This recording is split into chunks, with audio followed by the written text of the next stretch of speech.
Hi friends, welcome back to another video. So ನಾನು ಫಸ್ಟೇ ಹೇಳಿದ್ದೆ ಹಳೆ ವೀಡಿಯೋಲ್ಲಿ ಹೆಲ್ಮೆಟ್ ಹಾಕ್ಕೊಂಡು ಹೋಗಿ ಅಂತ. ಸೊ ಅದು ಏನಕ್ಕಂದರೆ ನಾನು ಸ್ಟೋರಿ ಹೇಳ್ತೀನಿ ನೋಡಿ. ಇದೇ ರೋಡಲ್ಲಿ ಸೇಮ್ ಸ್ಪಾಟು ಇಲ್ಲೇ. ಸೊ ಇಲ್ಲಿ ಬಂದ್ಬಿಟ್ಟು ಒಂದು ಹುಡುಗ, ಗ್ಯಾರೇಜ್ ಹುಡುಗ ಹೆಲ್ಮೆಟ್ ಹಾಕ್ಕೊಂಡಿರೋ ಹೋಗಿ ಪೊಲೀಸ್ ಇದ್ದಾರೆ ಅಂತ, ಪೊಲೀಸ್ ಹಿಡಿತಾರೆ ಅಂದ್ಬಿಟ್ಟು ಓವರ್ ಸ್ಪೀಡ್ ಮಾಡಿಕೊಂಡು ಟ್ರಕ್ ಹಿಂದೆ ಹೋಗಿದ್ದ. ಟ್ರಕ್ ಹಿಂದೆ ಹೋಗಿ ಆ ಟ್ರಕ್ ಬ್ಯಾಕ್ ಸೈಡ್ ಇರುತ್ತಲ್ವ, ಸೊ ಅದ್ರ ಮೇಲೆ ಗುದ್ದುಬಿಟ್ಟು, ಸೊ ಆಲ್ಮೋಸ್ಟು ತಲೆ ಇಲ್ಲ, ಸ್ಪಾಟ್ ಔಟು. ಸೊ ನೋಡಿ, ಈ ಚಿಕ್ಕ ಚಿಕ್ಕ ರೋಡಲ್ಲಿ ಇದು ಆ್ಯಕ್ಚುಲಿ ಲೊಕೇಶನ್ ಬಂದ್ಬಿಟ್ಟು Bengaluru central jail road. So ಇಲ್ಲೇ ಹಿಂಗಾಗುತ್ತೆ ಅಂದರೆ ಯೋಚನೆ ಮಾಡಿ.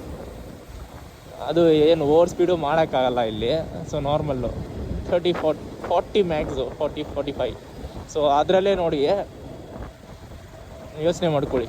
ಹೆಲ್ಮೆಟ್ ಬಂದ್ಬಿಟ್ಟು ಸೇಫ್ಟಿ, ಅಟ್ಲೀಸ್ಟು ಬೇರೆ ಏನಾದ್ರು ಡ್ಯಾಮೇಜ್ ಆದರೂ ಓಕೆ, ಬಟ್ ತಲೆ ಡ್ಯಾಮೇಜ್ ಆದರೆ ಮುಗೀತಲ್ಲೇ. ಸೊ ಅದಕ್ಕೆ ಹೇಳೋದು, ಹೆಲ್ಮೆಟ್ ಇಲ್ದಿರ ಆಚೆ ಬರಬೇಡಿ. ನೋಡಿ, ಎಂಟರ್ಟೈನ್ ಮಾಡಬೇಡಿ ಈ ಥರ ವಿಷಯ.